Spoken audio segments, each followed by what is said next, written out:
I am down here at Expo City at the COP28 Startup Village. 150 high-growth organizations from around the world are here to showcase what they are doing for climate change and environment. The best thing about it, it's a collaboration between businesses, investors, government, and policymakers. Let's check out what they've got for us.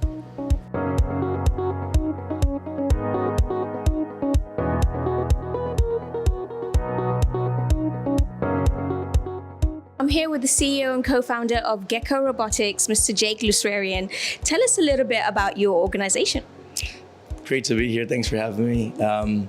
Gecko Robotics builds artificial intelligence software that's actually enabled by robotics. You can kind of see them climbing up on the walls, and then we have a dog robot outside. But what we do with that information and data that we collect with robots is help to predict when the built world might fail or have catastrophic failures. So quite impactful as it relates to all the things that we're talking about here at COP. Incredible. And what's been the impact here at COP? Well, I think the impact is just the access to such incredible business leaders. So I've had a lot of bilaterals with energy leaders, as well as manufacturing and government leaders that are directly applicable, and they're looking for technology that our company can help supply. I'm here with the manager of Avant. Hi, Chris. Hi, how are you? Good, thank you. Thanks so much for being with us today. Can you tell us a little bit more about Avant? Yes, of course. So we are Avant. We are a biotech startup. We focus on cultivated meats, particularly cultivated fish.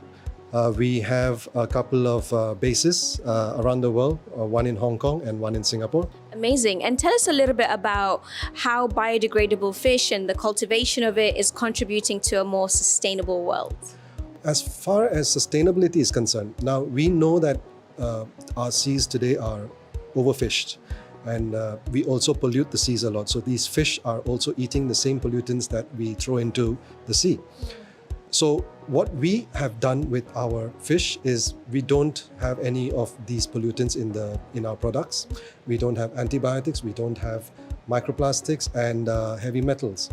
So that's how we, I suppose, indirectly contribute to sustainability, at least in the fishing industry.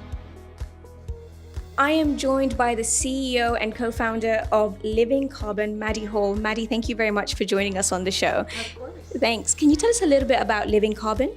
Yeah, so Living Carbon is a climate change biotech company that develops trees that capture and store more carbon.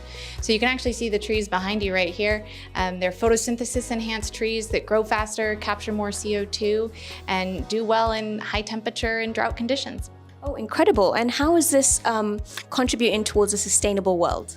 Yeah, so we specifically focus on deploying our trees on land where trees don't have a high rate of natural regeneration. So sites of human degradation, abandoned mine lands, degraded agricultural land, those are the areas in which we're planting our photosynthesis enhanced trees, which allow those trees to, and that land to naturally have more carbon being sequestered and the ecosystem restored.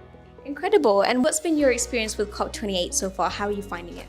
COP28 has been crazy, honestly. It's very exciting because there's so much, but it's also a little bit overwhelming because there's so much to see and do.